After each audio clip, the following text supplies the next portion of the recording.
प्रस्तुत व्यंग्य में वर्णित स्थान, काल, पात्र एवं घटनाएं पूर्णतः काल्पनिक हैं। इनका किसी व्यक्ति, दल या संस्था विशेष से कोई संबंध नहीं है। हालांकि जिस काल और परिस्थितियों में हम रह रहे हैं उसमें कहीं कोई मेल या समानता दिखे तो ये बहुत स्वाभाविक है, लेकिन इसे संयोग मात्र ही माना जाना चाहिए। नमस्कार दोस्तों, भारतीय राजनीति में पलटी मारों की कोई कमी नहीं है। एक से एक पलटी मार नेता हैं और इस चुनावी मौसम में तो पलटी मारों की बाढ़ आई हुई है। लेकिन कोई पलटी मार पलटीबाजी की कला में इतनी महारत हासिल कर लेता है कि उसे उस्ताद पलटीबाज कहा जा सकता है। आज की व्यंग्य रचना ऐसे ही एक पलटीबाज उस्ताद पर है। शीर्षक है पलटू कुमार की पलट गाथा। हाजिर है व्यंग्य रचना।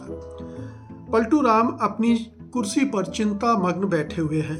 हालांकि आज चिंता या उदासी की कोई वजह नहीं है। आज तो खुशी का दिन है। आज ही उन्होंने एक बार फिर से कुर्सी संभाली है। उनकी नज़रों के सामने उनकी पलटू सेना है जो खुशी से पलटियां खाए जा रही है। लेकिन पलटू राम उनके जैसे गदगद नहीं है। वो इसलिए गदगद नहीं है कि वो एक दूरदर्शी नेता है। वे दूसरे नेताओं की चार चालों के बाद की चाल पहले ही सोच लेते हैं। वे जानते हैं कि ये खुशी का मौका नहीं है, ये समय अगली पलटी की तैयारी करने का है। उन्हें पता है कि जिनके समर्थन से वे कुर्सी पर बैठे हैं, उन्होंने बेमन से उनकी ताजपोशी की है और वे तख्ता पलट की तैयारी में जुटे हुए हैं। साफ है कि उनकी तैयारियां पूरी हों इसके पहले ही उन्हें पलटना है। वैसे पलटू राम आत्मविश्वास से भरे रहते हैं क्योंकि उनको पलटने का लंबा अभ्यास और अनुभव है। बल्कि बचपन से ही वे पलटते रहे हैं। उनके माता पिता का कहना है कि वे जन्म लेते ही पलट गए थे।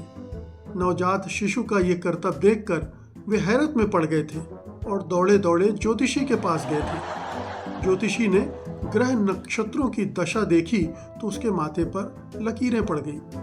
पलटू के माता पिता प्रश्नवाचक मुद्रा में ज्योतिषी को देख रहे थे। ज्योतिषी ने उनके तनाव को दूर करते हुए कहा, बालक बहुत होनहार है, इसकी कीर्ति पूरे आर्यावर्त में फैलेगी। पलटू के माता पिता बहुत प्रसन्न हुए। ज्योतिषी ने बात आगे बढ़ाई, लेकिन बालक के कुछ लक्षण अच्छे नहीं हैं। इसके पेट में दांत हैं और ये किसी का सगा नहीं होगा, हर किसी को ठगेगा। इस वजह से उसकी ख्याति कुख्याति में बदल जाएगी। उसे भारी निंदा भत्सना झेलनी पड़ सकती है। पंडित जी कोई उपाय? गहरी सांस भरकर माथे से पसीना पोंछते हुए माता पिता ने पूछा। पंडित ने कहा कि बस एक ही उपाय है, बालक को पलटने से रोको। अगर पलटने की इसकी आदत सुधर गई तो फिर ये बहुत ऊपर जाएगा। माता पिता पूरे मनोयोग से बालक की पलटने की आदत को नियंत्रित करने के उपाय करने लगे।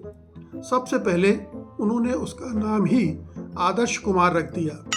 उन्होंने सोचा कि जब लोग उसे आदर्श कहकर पुकारेंगे तो वो अपने नाम को सार्थक करने के लिए पलटने की आदत पर अंकुश लगाने लगेगा। लेकिन होनी को कौन टाल सकता है। बालक अपने नाम के विपरीत चलने लगा।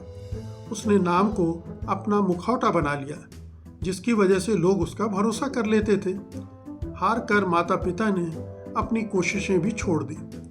गांव में वो पलटू राम के नाम से मशहूर हो गया। दूर दूर तक उसकी पलटीबाजी के किस्से सुने और सुनाए जाने लगे। दरअसल पलटू राम को बिना पलटे चैन ही नहीं आता था। वो कभी भी कहीं भी पलट सकता था। लोगों को विश्वास ही नहीं होता था कि वो ऐसे भी पलटी मार सकता है। पलटू ऐसे समय और ऐसे एंगल से पलटी मारता था जिसकी कोई कल्पना भी नहीं कर सकता। यही नहीं, उसने सदल बल पलटी मारकर पलटीबाजी को एक नई ऊंचाई प्रदान की। उसकी पलटीबाजी उसे ओलंपिक में गोल्ड मेडल दिलवा सकती थी। वो विश्व चैंपियन बन सकता था, मगर अफसोस कि ओलंपिक में ये खेल शामिल नहीं था। राष्ट्रीय स्तर पर केवल राजनीति में ही ये प्रतियोगिता होती थी। इसलिए पलटू राम ने दूसरे विषयों में अव्वल आने के बावजूद पलटी मारी और राजनीति के मैदान में उतर पड़ा। शुरू में उसने अपनी ये विद्या छिपाए रखी। वह ऐसा दिखाता था मानो उसे कुछ आता ही ना हो या उससे ज्यादा स्थिर और बिना पलटे चलने वाला तीनों लोक में कोई ना हो। इसीलिए लोग उसे ठीक से समझ भी नहीं पाए। उन्होंने उसे अपना नेता बना लिया। यहाँ तक कि पलटू राम सुशासन बाबू और सदाचारी बाबू के नाम से भी मशहूर हो गया। लेकिन बहुत दिनों तक पलटू संयम न रख सका। उसे खुजली मचती रहती थी कि कब पलटूं, कहाँ पलटूं, कैसे पलटूं। बेडरूम में अकेले में वो जमकर अल्टू पलटू खेलता, मगर एक समय बाद उससे भी वो बोर हो गया। ये स्वाभाविक भी था। आदमी अपने चरित्र के विपरीत जाकर काम करता है तो उसे रुचता नहीं है। अब उसने पलटुओं की खोज शुरू की। उसे कई बड़े बड़े पलटू मिले। उसने सबको जोड़कर एक पलटू सेना बना ली। सेना में एक से एक पलटू थे, लेकिन वे उसके सामने पानी भरते थे। पलटू राम के मुकाबले का कोई नहीं था, इसलिए पलटू सेना उसी के इशारे पर चलती थी। पलटू सेना पलटू राम की चमत्कारिक पलटीबाजी से मंत्रमुग्ध थी। हालांकि सेना में ऊपर से नीचे तक पलटू भरे पड़े थे, मगर वे सरे आम पलटियां खाने से घबराते थे। बल्कि उन्हें तो हैरत होती थी कि ये आदमी इतनी ढिठाई से पलटियां कैसे खा लेता है। लेकिन पलटू राम अपने चमत्कार से उन्हें लगातार सत्ता में बनाए रखता था, इसलिए वे भी उतने ही बेशर्म हो गए और पलटू राम की तारीफ के पुल बांधते रहते। हालांकि आपसी बातचीत में वे उसे कुर्सी कुमार के नाम से संबोधित करते। पलटू राम अपनी सेना को देखता तो उसे ऐसा लगता था कि वो भेड़ों का कोई झुंड है, रेवड़ है। उन्हें वो जिस तरफ चारा दिखाता, भेड़ें उसी तरफ चल पड़ती थी। उसने उनके अंदर भेड़ियों का डर भी बैठा रखा था। फिर हाथ में उसके एक डंडा भी रहता। इस तरह भेड़ों ने अपना भाग्य पलटू राम से बांध लिया था।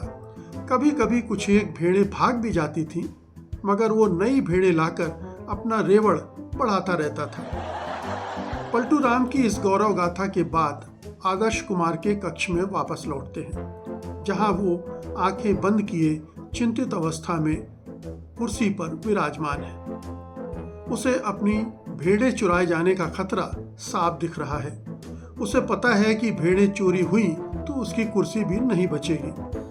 अपनी दूरदृष्टि से वो साफ देख रहा है कि उसे धक्का मारकर गिरा दिया जाएगा। समय भी कम है, केवल 4 महीने में तय करना है कि कैसी और कब पलटी मारी जाए। पलटू को पता है कि अब उस पर कोई भरोसा नहीं करता, मगर वो ये भी जानता है कि अगर सत्ता की चाबी उसके पास रहेगी तो उसकी दुकान भी चलती रहेगी। झक मारकर लोग उसकी पलटी को उसी तरह से स्वीकार कर लेंगे जैसे अभी तक करते आए हैं।